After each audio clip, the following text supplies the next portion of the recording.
This broadcast is brought to you by All I Need to Know About Success, I Learned from Star Trek by author Glenn Henderson. To get your copy, go to glenntrekbook.com.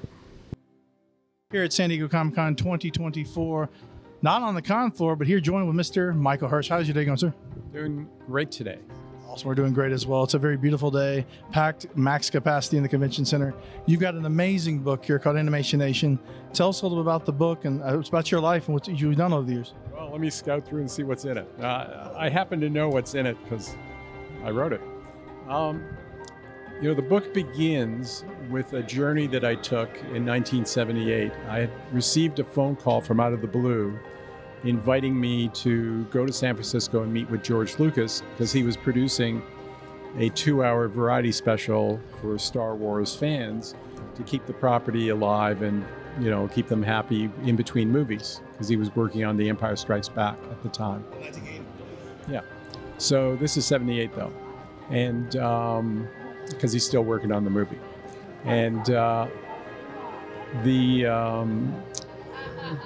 the invitation was to go to San Francisco, rent a car, drive to a strip mall in San Rafael, and then go to a phone booth in the strip mall, because in those days nobody had mobile phones, right? It was just before mobile phones, and call a number I was given.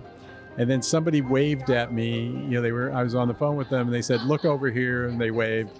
And so then I walked over to that building, which was unmarked, unlabeled, and was expecting to meet George there, but he had changed his plans, so I was supposed to drive to his house. So now I'm following somebody to his house, and I get there, and there's an old cannon in front of the house. So I'm thinking, yeah, this is the right house. And, when I met with him, he told me about the project he wanted to do. And in the 2-hour special, there's a 10-minute cartoon, which is called The Faithful Wookiee. And when he's telling me about the project, he adds at the end, and you get to introduce Boba Fett. You saved my life. Thank you. You are alone?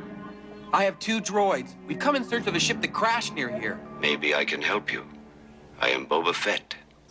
But who knew who Boba Fett was at that point, right? Nobody knew who Boba Fett, but that was his first initial. That's right. Only George and his people knew. So it was a great sort of opportunity to, be the guys who introduced it. So I brought the project back to my studio, Nelvana, in Toronto at the time, and we produced this 10-minute cartoon and developed a visual style for it that's unique, that really worked well for us and for George and the fans. You did Ewoks and I believe droids as well, right? Yes, so we stayed in touch, and George was a great advisor, mentor type of person who was giving me advice as we were building our company. And when it came time for him to do his first Saturday morning cartoons, we were already in that business, and he invited us to produce Ewoks and droids. And that was a great experience as well. The opportunity to do the first Saturday morning Star Wars cartoons was great. Super cool. You've done a lot of other stuff, Bernstein Bears, Arthur. What are some of your, for people getting into animation? We've got a lot of people here at Comic-Con. They're doing animated shows and some indie developers. What is your words? You've been in a lot of stuff in animation. What's some stuff you could kind of tell them from your experiences over the years that could kind of maybe get them to the next level? Well, there's a few things. So today, there are different opportunities than I had. When I was starting out, you had the U.S. networks, right? ABC, CBS, NBC. There were just 3 of them. Pardon?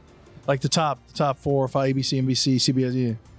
Yeah, and there were just those 3. There were Fox and WB, which were created by a colleague and board member of mine, Jamie Kellner, who recently passed away and was a great advisor and mentor to me too.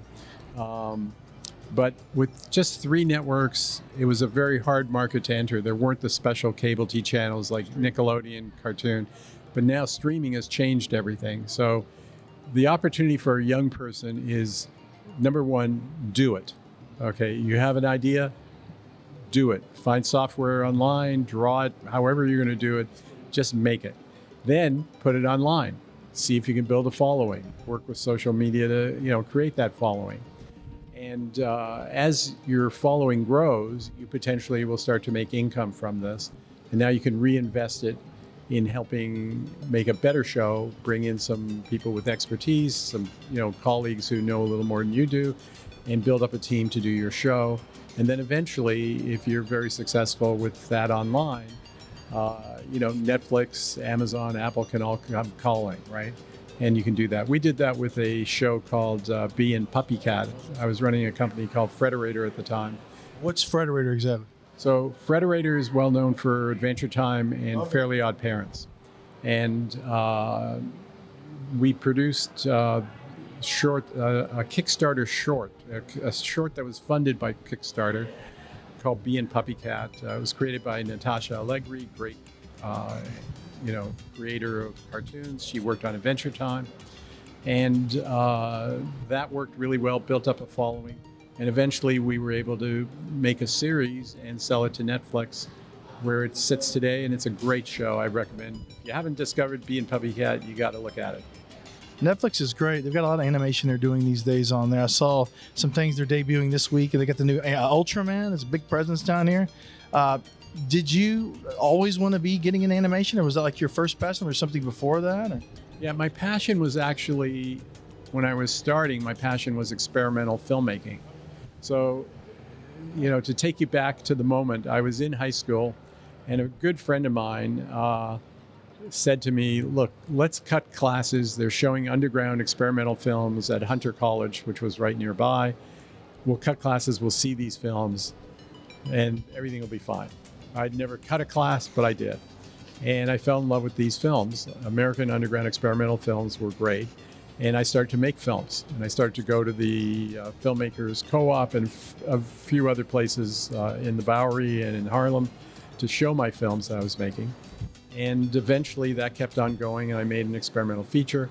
But around the time I was making this experimental feature film, a friend of mine called because he had got a subcontract from Jim Henson for Sesame Street. The Jim Henson of the Muppets and all that. Yeah, so this is the Jim Henson. And my friend had worked for Henson, so he basically got this subcontract. But he was busy. He was fully employed as a commercials maker. And so he asked me if I could put together a crew, and he would train us in plasticine animation. So that's what we did. We formed a little group. We called ourselves Laugh Arts. Awesome. And we made these shorts for Sesame Street. And yeah. Everybody's seen them. They're legendary, man. Letter A, letter B. Yeah, so we did that, and in fact, they are on YouTube. That's the thing that's amazing to me is how much is on YouTube, right? I love YouTube. It's like this inside. It's like this compendium of all this stuff, the archives of everything. Yeah, it's really the greatest museum in the world. So, and also it's great for new stuff, right? Which is what we were talking about. But we produced these shorts. We liked it. I asked my friend if he wanted to continue with us and have us be his team. And he said, no, he had his job. And so we went off and we were Laugh Arts. And we were Laugh Arts until we realized that people didn't want to hire us because they were pronouncing Laugh Arts Lafarts. So this is circa 1969, 1970. And in Toronto at the time where I was based, Lafarts was not a good name.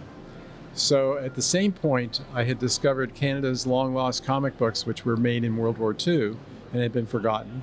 I was able to acquire them, write a book, do a TV show, and eventually place all the original artwork in a museum so that everybody would have access to it and preserve the history. And one of the characters in these comics was Nelvana of the Northern Lights.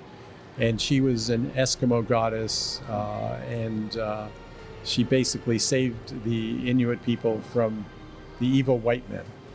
Didn't do such a good job, but nonetheless, we were inspired by this superhero character, and so we called ourselves Nelvana. And eventually, interestingly enough, the band Nirvana had to come to us to get the right to trademark themselves as Nirvana, because it was too close to Nirvana. Let's talk about the book. Where do people go to find it, first off? And is there a Kindle version in that way as maybe possible?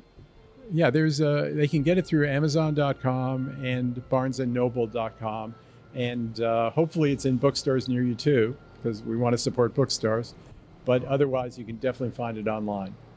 Awesome. Michael, pleasure talking with you, sir. Yes, indeed. OwenSciFiction.com coming to you. San Diego Comic Con 2024. Signing off.